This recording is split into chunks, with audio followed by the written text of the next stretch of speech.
Hallo mense, ek is Koos van die Groot Karoo. Nou vandag is ons hier by 'n baie interessante winkel. Dis nou 'n egte plaaswinkel van vroeë jare. Mense kry nie meer sulke winkels nie. Hierdie is een van die laaste winkels. Nou kyk as jy daar bo sien, vanaf 1915, Oupa Bet se winkel. So hierdie winkel is verjaar 110 jaar oud. Dis in die Tweede Wêreldoorlog of in die Eerste Wêreldoorlog. Ons vermoed nou maar seker die winkel se ontstaan het iets met die oorlog te doen gehad. So die winkel is nou van jaar 110 jaar oud.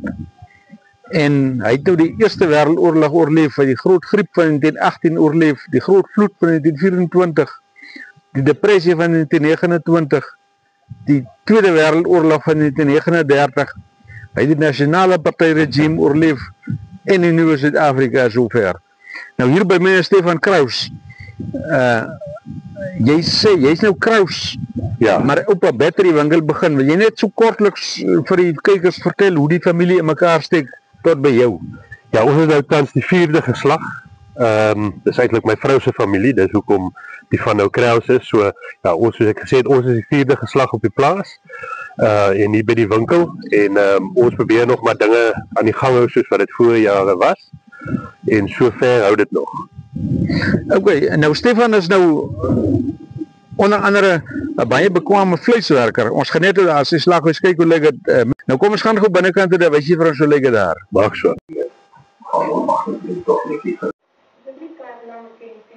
Ongelukkig nie. Goeie ras goed, maar nee, ongelukkig nie. Juffie, wat sê jy? Hy die billet uit. Nee, dis Okay, hier staan nou nog agter 'n toonbank. Kliënt staan die kan in toonbank. Die winkelbaas staan agter die toonbank. Nou daar is sulke custom sulke skunsdeksels. Vertel vir ons kykers hoekom hulle so lyk. Ja, kyk, voor jare was alles mos maar ingekoop in bulk, jou meel en jou groente, jou rys, jou suiker in losmaat. En dan was dit nou in hierdie groot handgemaakte kiste gegooi en dan het jy nou hier kom koop hoeveel jy ook wil, R10 of hoeveel gram of kilogram jy wil hê, dan was dit uitgeskep met 'n lepel en op 'n skaal gegooi en geweeg en dan het jy nou jou produk so. Daar gebruik sit nog steeds vir stoorplek, maar nou is alles maar net in pakke, dis nie meer. Ja, jy koop dit nou klaar. Nog vir ou Lenningse medisyne aan. Dis soos ek sê, dis nou 'n plaaswinkel van die laaste soort soos jy hom kry. Daar bestaan omtrent nie meer sulke winkels nie. En iets tot jou groot ergernis, hier kan die mense nog op die boek koop. Ja, dit is nou ongelukkig so. Dit is 'n seisonale area ook so. Sekere tyd van die jaar, seisoentyd nou mos maar verby is die werk ook skaarser. En dan koop begeerlik van die kliënte maar nog op die boek. Jy sê jy sal dit nou graag wil verander, maar dis 'n tradisie wat nou lank aankom. Wil verander, maar ja, dis 'n tradisie wat lank aankom so. En ek dink dit help die plaaslike mense daarom om 'n bietjie kos op die tafel te sit wanneer daar nou nie regte geld is nie. Ja, en jy sê die winkel is op die plek waar mense altyd by mekaar kom vir die nuutste nuus, as jy nou weet of op die roogte gesneeu het of die pad keer om te verspoel het of hoeveel het riethoek gereën het, daar kom jy hier sal jy die regte nuus kry. Hier is die regte nuus gekry en vroeër jare, soos ek verstaan ook, dit was die kuierplek sommer by mekaar kom plek op die einde van die dag, veral op 'n Vrydag blykbaar, na werk of so, het almal maar hier by mekaar gekom en sommer 'n bietjie gesels en nuus kom uitdeel. Nou 'n baie interessante ding wat die ouens vertel is, ook as vandag betaal mense baie met die kaarte, maar vroeër jare was alles kontant. Dan kom die boer, dan kom haal hy die kontant hierso, dan betaal hy sy werkers, en dan bring hy hulle winkel toe, en 3 ure later is die kontant weer terug in die til. Ja, dis maar hoe dit gewerk het. Hulle het hierna toe gekom met kontant te gegee om die werkers te betaal, en dan kom dit nou maar weer terug hierdie kant toe. Dis nou wat hulle sê, the power of money moving. Ja, sy net so al in die sirkel. Al in die ronde. Okay, dis nou interessant. So hier is nou die toonbank. Ja, kyk, hier is nog so 'n paar ou goeders. Daar kan jy allerlei plaaslike produkte kry.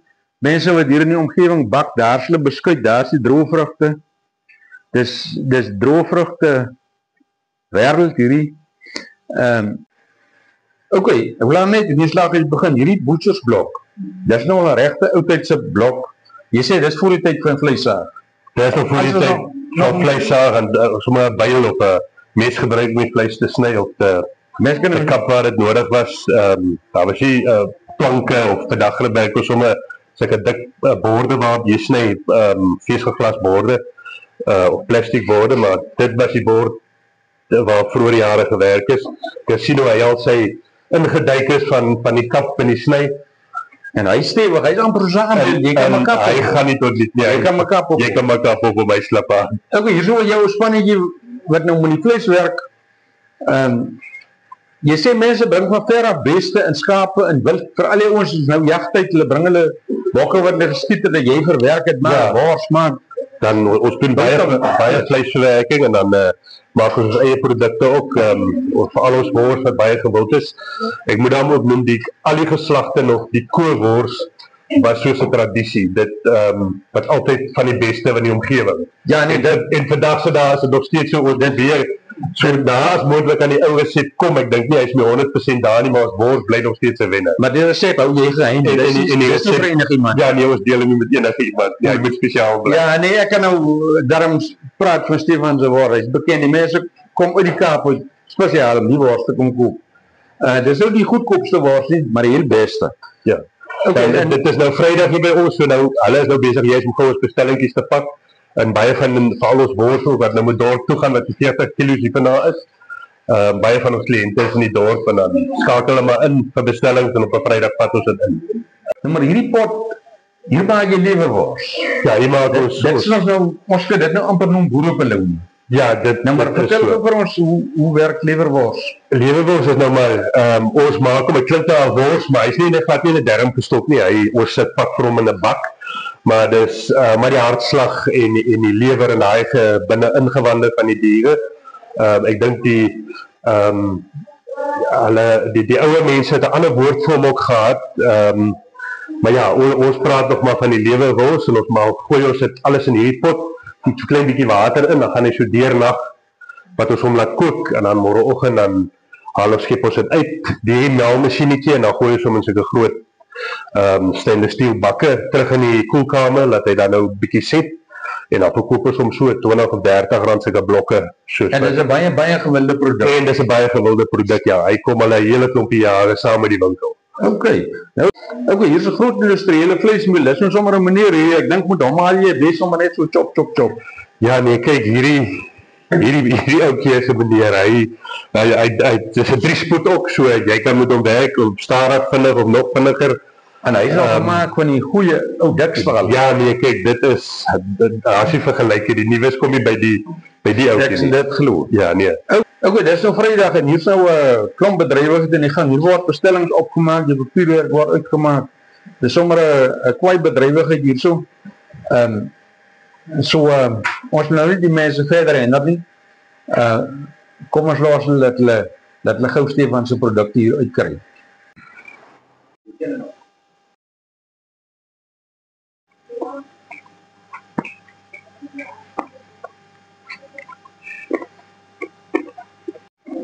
Ja, daar is bestel. Hier is weer terug in die winkel. Hier is Daniel. Hier is 'n plaaslike mechanic. Hy het ook nou gou by die winkel ingekom. Hy vir hom seker kom vleis kry vir die naweek. Stefan, baie dankie dat jy vir ons gewys het hoe lyk 'n regte egte plaaswinkel. Nou kan julle sien, daar is nog sulke winkels ook. Dis nie net die Spar en die Piekepy wat daar is nie. Ons hoop julle het dit geniet. En daar in die muur, daai foutjie. Dis oupa Bet, hy het die man met die winkel 110 jaar gelede begin het. Stefan, sê vir die mense presies waar die winkel is. Dis so nie Koolvallei, maar min mense weet waar dit is. Al wat hulle weet is op die blikkie staan Kool. Maar sonder om nou GPS-koördinaat, ek verduidelik net so vinnig. Ja, ons is 40 kilometer vanaf Montetjie op die R318. Ja, die R318 verbind Montetjie met die N1 tussen Touwsrivier en de Dorings waar die pad dan weer uitkom. En ons is presies in die middel van daai, dis is so 80 km pad, ons is so in die middel op die 40 km merk vanaf Montetjie. So lekker ry so vir al die van die passe ry en die boorde en die plase, en is altyd mooi om bietjie te sien hoe dit lyk, verskillende seisoene, en die bome het ander kleure, dit is regtig 'n pragtige area om deur te ry. Jy sê, hier sneeu dit nog? Hier sneeu hy raak koud. Hy sneeu nog gereeld. Okay. Nou maar goed, baie dankie dat jy hier by jou winkel kan kom. Julle is welkom, baie dankie. En ons glo, die kliënte gaan nou instroom hierna toe. Dis reg, dankie. Kom gerus.